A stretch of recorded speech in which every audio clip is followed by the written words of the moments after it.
नागपुरातून धक्कादायक घटना समोर आली आहे। किरकोळ वादातून मित्रांनीच आपल्या मित्राची रॉड आणि चाकूने वार करून हत्या केली। कळमना पोलीस ठाण्याचे वरिष्ठ पोलीस निरीक्षक प्रवीण काळे यांनी दिलेल्या माहितीनुसार दारू पिल्यानंतर मैत्रिणीला पैसे देण्याच्या वादातून हा प्रकार घडला।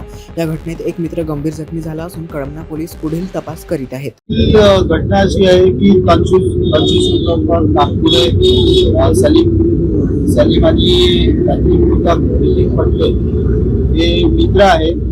यांचा रात्री यातील आरोपी मुस्तफा उर्फ बोलू ईशा अन्सारी याच्यासोबत वाद झाला आणि ते सर्वजण मित्रच आहेत, परंतु त्यांचा वाद झाल्याने ईशा अन्सारी आणि त्याच्या परिवारातील त्याचे भाऊ आणि वडील या सगळ्यांनी मिळून सलीम रितिक पटले आणि तंशू नागपुरे या तिघांना रॉड आणि चाकूने मारहाण केली।